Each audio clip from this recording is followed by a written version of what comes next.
Poland just hit a 1 trillion GDP in 2025. That puts it ahead of Sweden, Austria, and Belgium combined. While Germany stagnates and France debates reforms, Poland is growing at 3.6%, triple the EU average. By 2040, this Eastern European nation won't just compete with the old powers, it'll outpace them entirely. Here's how the underdog rewrites the rules. Most people still think of Poland as cheap labor and old factories. That mental image is 15 years out of date.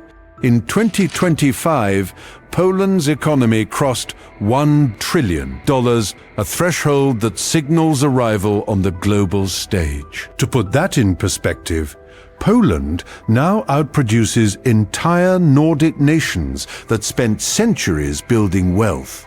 Sweden's GDP? Smaller. Austria's? Smaller. Belgium's? Also smaller. And here's the kicker. Poland isn't slowing down. While Germany's economy contracted in 2002 and France's growth barely hit 1%, Poland posted 3.6% GDP growth in 2025. That's not a one-year fluke. Since joining the EU in 2004, Poland has maintained a 4% average annual growth rate. Over 2 decades, GDP per capita tripled. Let that sink in, tripled in 20 years while Western Europe coasted. The common assumption is that EU funds built this miracle. The reality? Those funds were a catalyst, not the engine. Poland's growth comes from something deeper. Open markets, strong institutions, and a relentless drive to converge with Western living standards. Economists call it the Convergence machine. When poorer countries with the right policies grow faster by adopting best practices from richer ones. But here's where it gets interesting. Poland isn't just catching up anymore. The mechanisms driving this convergence are shifting from consumption-led growth to something far more powerful, investment-led acceleration. And that shift, happening right now in 2206, is what turns Poland from a success story into a future leader. Because investment doesn't just grow economies, it transforms them. Poland's 2026 budget tells you everything you need to know about its ambitions. PLN 200 billion allocated to defense spending alone, not over a decade. In one budget cycle, now most people hear defense spending and think tanks and jets. That's true. But defense spending in a manufacturing economy like Poland's means something else. Domestic industrial capacity. Factories, supply chains, high-skilled jobs, technology transfers. When you commit $50 billion to building military equipment domestically, you're not just buying security, you're building an industrial powerhouse. And defense is just the beginning. Another PLN 205.2 billion goes to roads, PLN 14 billion to rail infrastructure, PLN 8 billion to kickstart nuclear energy programs. This isn't maintenance, this is nation building at a scale Europe hasn't seen since post-war reconstruction. Here's the critical insight from Poland's Ministry of Finance. Investment momentum is projected to hit 10 to 11% of GDP in 2026. For comparison, most developed economies run investment rates around 20 to 22% of GDP total.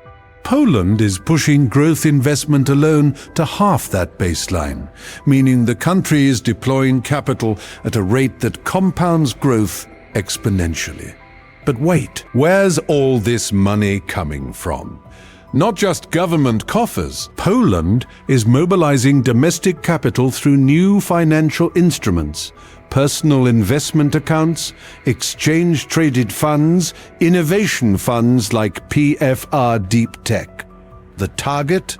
PLN 100 billion in new domestic capital by 2040. That's $25 billion unlocked from Polish savers redirected into infrastructure, energy, and tech.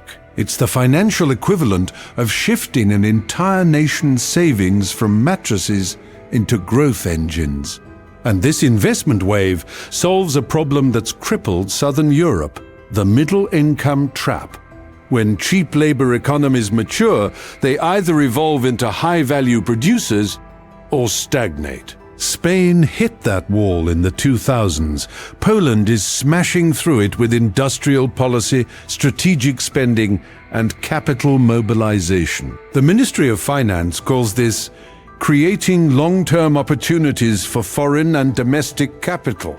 Translation: Poland is building the infrastructure and industries that will define Europe's next economic era, while its competitors debate austerity measures. Here's a sentence you never expected to read. Poland is becoming a green energy superpower.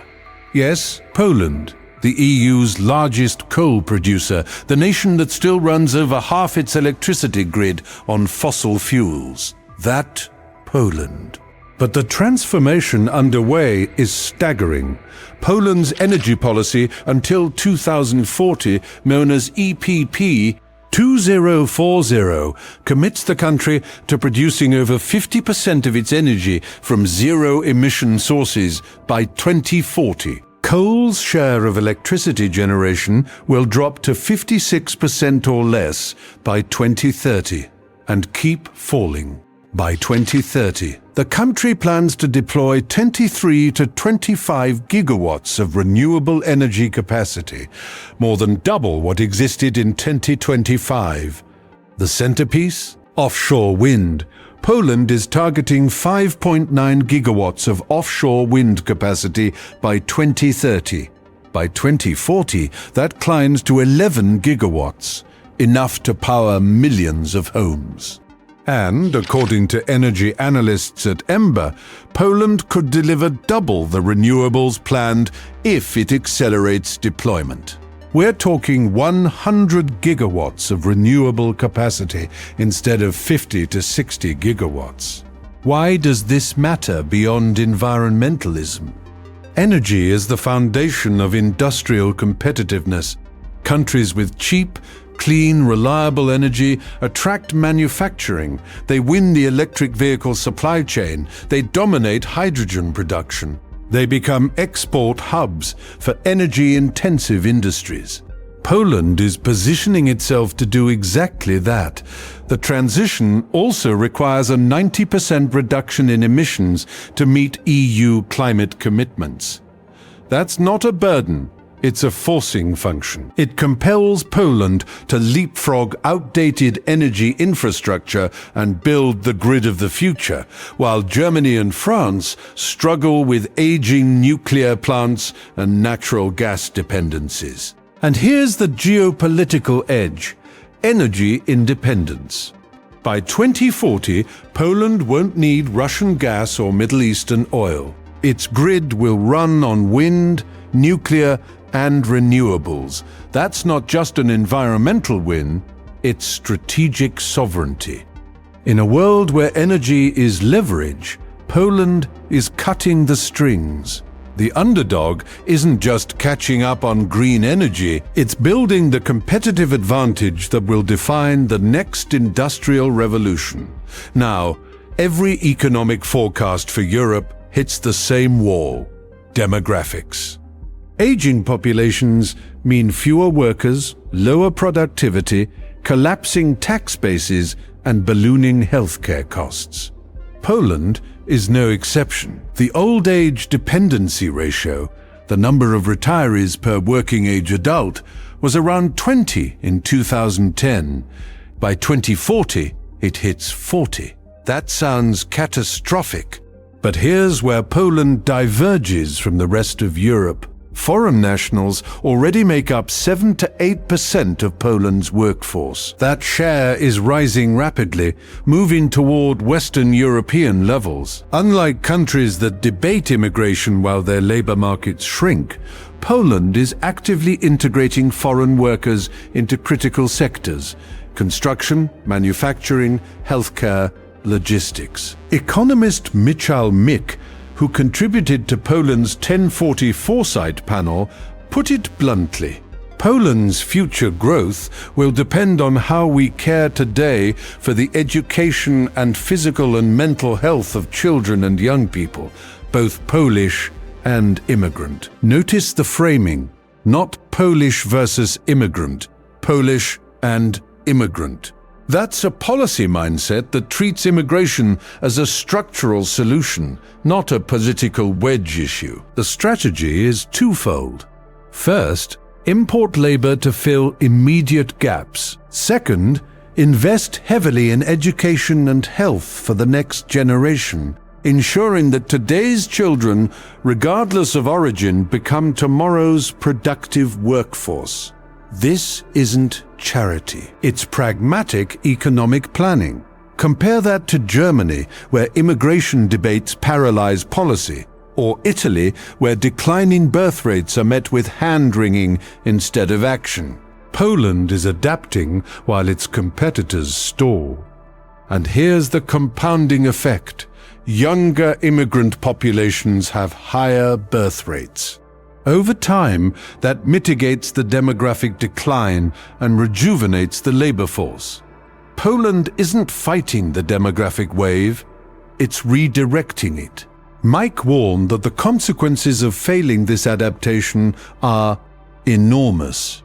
But Poland's government is treating demographics like it treats energy and investment, as a challenge to solve with policy and capital, not resigned to as fate.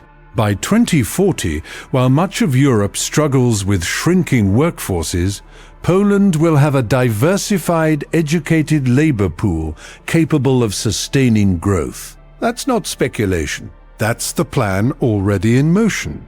Investment, energy, and demographics set the stage. But there's a fifth reason Poland will lead, and it's the most critical. Poland is pivoting from a low-cost export economy to a high-value innovation economy. Right now, in 2026, Poland sits at a crossroads.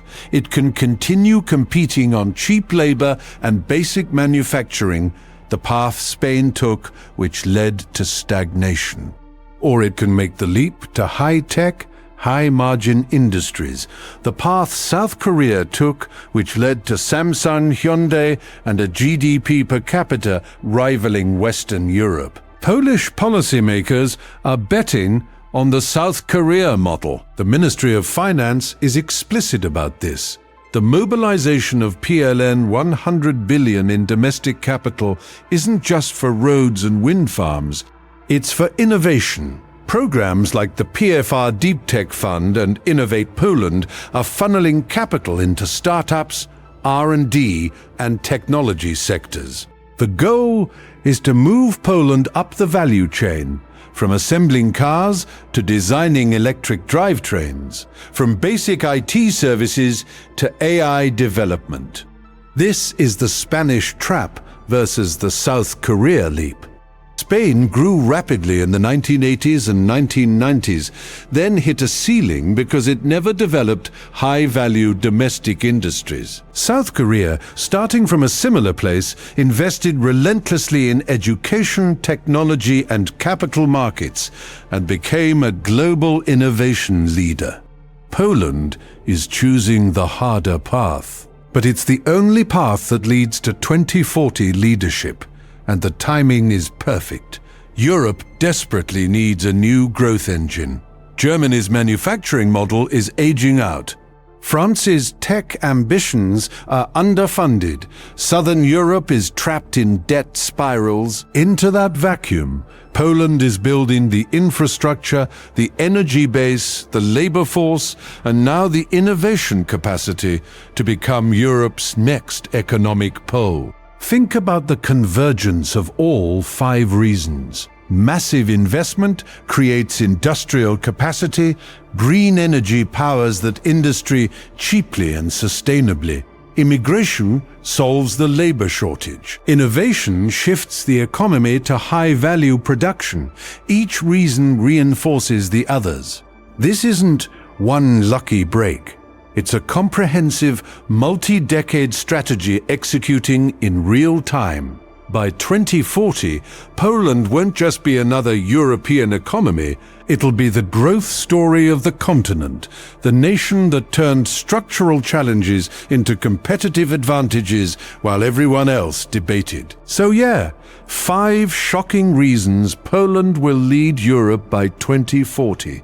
Each one backed by billions in capital policy commitments and demographic shifts already underway. The underdog story isn't a myth, it's a blueprint. And if you want to see how the next 15 years reshape the European order, keep your eyes on Warsaw, not Berlin, not Paris. If you want more deep dives into the economic shifts reshaping our world, subscribe to Economics Edge. Next week, we're breaking down how energy independence is redrawing global alliances in ways most analysts are missing. You won't want to miss it.